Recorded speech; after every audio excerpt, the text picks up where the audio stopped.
الطلاب خايفه من منهج الفرنساوي لمعادله كليه التجاره.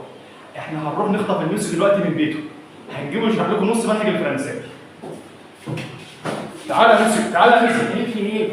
الطلاب يا ميسيو خايفه من منهج الفرنساوي. خايف من الفرنساوي؟ حد بيخاف من الفرنساوي يا جماعه؟ ده 5 دقايق اقول لكم منهج الفرنساوي كله. مين اللي خايف من الفرنساوي؟ واحد كده اللي خايف من الفرنساوي يجيب بسرعه كده. منهج الفرنساوي قول له اطمن سهل جدا. والله العظيم شرح المنهج نص ساعه كل منهج اشرحه له. مفيش اي مشكله خالص. وكمان بص يعني يا ميسيو اطمنوا منهج الفرنساوي. 5 دقايق هشرب كوبايه شاي وهاجي دلوقتي اشرح لك المنهج كله. ماشي يا ميسيو. 5 دقايق بالظبط. ماشي. الله يرحمه. زي ما يا جماعه ما الميسيو طمنا، الميسيو هيقول لنا نص منهج الفرنساوي في فيديو، وان شاء الله هنكمل لك النص الثاني في فيديو تاني. تابعنا على قناه اليوتيوب، ما تقلقش اطمن خالص، ومعاك في كل مواد معادله كليه التجاره. بالتوفيق ليك يا بطل.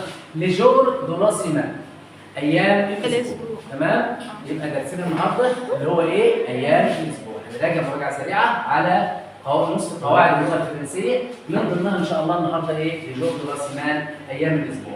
عندنا ايام الاسبوع اللي بنقراها لو ساميدي، لو ديمانش، لو لاندي، لو ماردي، لو ميركريدي، لو جادي، لو فوندردي.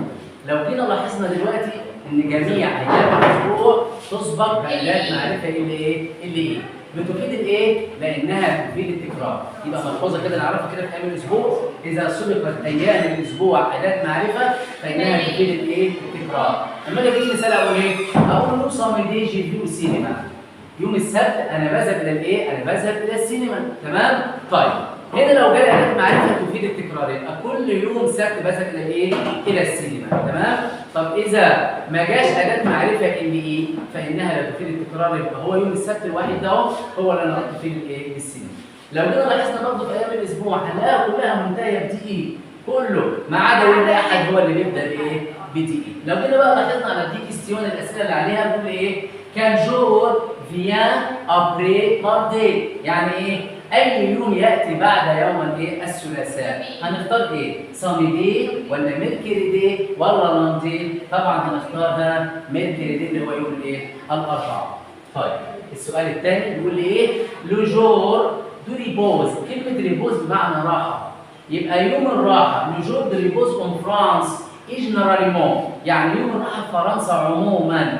احنا خدنا قبل كده ان قلنا الاسبوع في فرنسا بيبدا بيوم الاثنين، عندهم يومين راحه، الويك اند بتاعهم يوم الايه؟ يوم السبت والحد. طيب عندهم بقى اليوم اللي هو العموم راحه فيه اللي هو يوم الايه؟ الاحد. يبقى هنختار يوم الاحد هنا ساميدي ولا ديمانش ولا لاندي ولا فندردي، يبقى هنختار ايه؟ ديمانش، تمام؟ الجمله الثالثه بتقول ايه؟ الفا او سينما نقط لاندي. ها؟ انا قلت جميع ايام الاسبوع بيبقى ده حرف الجر ايه؟ ها؟ ايه؟ اداه المعرفه اللي تمام كده؟ ماشي؟ ده بالنسبه لايام الايه؟ الاسبوع. نخش على ايه بقى؟ لمواضي نارين، شهور السنه. عندنا 12 شهر في شهور الايه؟ السنه. تعالى نقرا شهور السنه كده. جانفييه اللي هو شهر واحد، فبراير، مارس، ابريل، ماي، جون، جوليو، أول، سبتمبر، أكتوبر، نوفمبر، ديسمبر. عندنا 12 شهر. ملحوظة بقى نشوفها في الشهور، قال لك جميع شهور السنة تظهر بحرف الجر أون، تمام؟ بقول أون أكتوبر، أون نوفمبر، أون ديسمبر. لو جالي في الامتحان كده وقال لك نقط أكتوبر، اختار أو ولا لو ولا أون، يبقى نختار أون على طول، تمام؟ طب نشوف دي كيستيون عليها، بس بيقول لك ايه؟ ليكول المدرسه كومونس بتبدا اون في شهر جانفي 1 يناير ولا اوت 8 اللي هو اغسطس ولا جون اللي هو شهر 6 ولا سبتمبر اللي هو شهر 9. ليكول معروف انها بتبدا في شهر كام؟ في شهر 9 يبقى نختار سبتمبر، تمام؟ السؤال الثاني بيقول ايه؟ لي فاكانس دو ايتي. خدنا فاكانس قبل كده اسمها ايه؟ اجازه. اجازه الصيف بتكون في شهر جون ولا جانفييه ولا مارس ولا اوت؟ شهر 8 اللي هي ايه؟ اللي هي تمام. طيب السؤال الثاني بيقول ايه؟ كان موا اون فا على بلاج. يعني ايه؟ اي شهر نذهب فيه الى البلاج، الى الشاطئ. جانفييه ولا ديسمبر ولا اوت؟ يبقى شهر ايه؟ بعد اذنك نعم. ممكن تقول لي المعلومات الثابته اللي هي مثلا زي ما تقول كده بالبلد اللي انا بصمجها في الدرس ده او الدرس ده، الحاجات الثوابت. الثوابت ان انا لازم بص احفظ ايام الاسبوع كويس. ماشي تمام؟ ماشي احفظها صم. تمام. بيجي لي كده في الايه في الامتحان كده يقول لك ايه؟ نقط مثلا يقول لك ايه؟ اليا نقط اون سيمان. يوجد كام يوم في ايام الاسبوع؟ يقول لك اختار تروا ماشي ولا ست ولا سيس. تكون حافظ الاعداد برضه. كام يوم في الاسبوع؟ خدنا رقم 7. 7 يعني ايه؟ 7 6 يبقى نقول 6 جور. نختار كلمه 6 دي في ايام الاسبوع. لو جاء ممكن يجي كده يقول لك ايه؟ كان جور بيان. تبقى احفظي كلمه ابريل اللي هي بعد وكلمه افانت اللي هي قبل. يقول لك اللي قبل يوم السبت يوم ايه؟ ها؟ يوم الجمعه. اللي قبل السبت ايه؟ اللي قبل السبت ايه؟ الجمعه. يبقى نقول فولدر. تمام؟ طب اللي بعد الثلاث ايه؟ الاربعاء. كده دي الاربعه. يبقى قبل يعني ايه وبعد يعني قبل ابريل يعني بعد. بعد. وكلمة افانت يعني بعد. وكلمة افانت قبل. نحفظ ده هم خلاص يبقى انا عرفت راس السؤال. تمام؟ وهي دي ثابته. دي ثابته. جميع ايام الاسبوع مذكره ياتي قبلها اداه المعرفه ايه؟ اللي يعني بمعنى صح لما اشوف اي في الاسبوع ما بفكرش على طول اللي. خلاص تمام. نيجي بقى نخش على الايه؟ على الشهور وعرفناها. نيجي بقى على الاعداد بقى. ليه نوم الايه؟ الاعداد. عندنا يا جماعه الاعداد دلوقتي هنحفظ لحد ايه؟ ال 50. تمام؟ طيب نقرا مع بعض كده.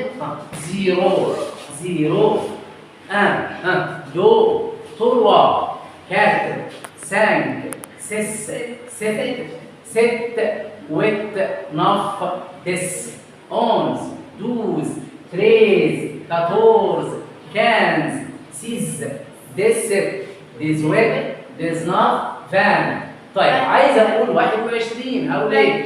21 هجيب حرف العطف اللي هو اي تي اللي هو و ومعاه كلمه اقول 21. طب دي في كل الاعداد؟ لا، مع الواحد فقط لا غير. طب لو انا اقول 22 اقول ايه؟ اقول فاندو.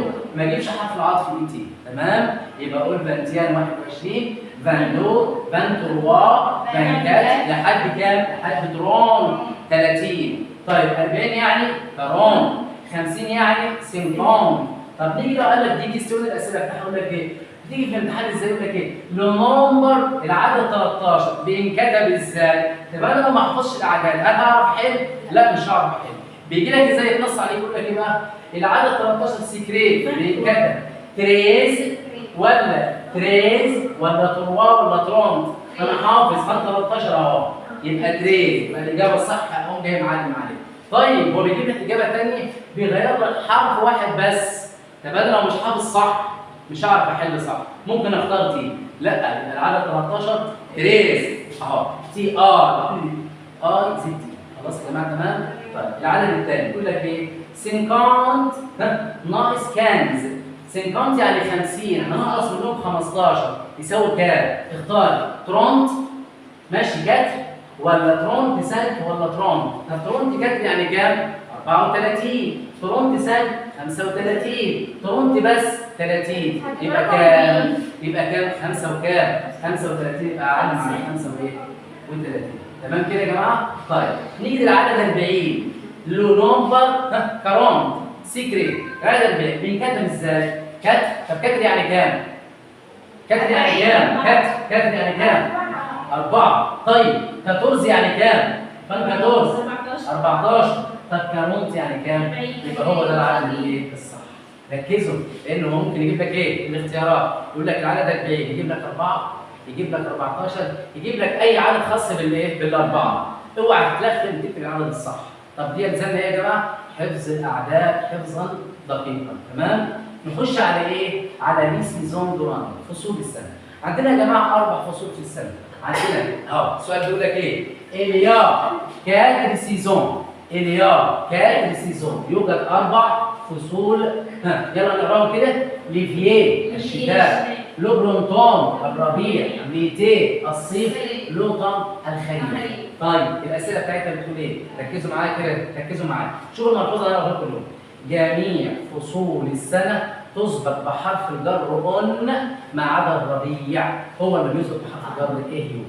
تاني الحته دي لما تيجي في الامتحان جميع فصول السنه تسبق بحرف الجر اون ما عدا الربيع يسبق بايه؟ بايه يو. تعال نشوف الكستيون بتاعها يقول لك ايه؟ الفي، كلمه الفي معناها الجو. الجو ايه في فصل الربيع؟ الفي بيجي وراها صفه، يا اما فوق جميل، يا اما شد حار، يا اما موفي سيء. الجو بقى ايه في فصل الربيع؟ ها جميل، معلم على كلمه ايه؟ جميل. تمام؟ السؤال الثاني الفي، الجو ايه؟ اون اوتر في فصل الخريف.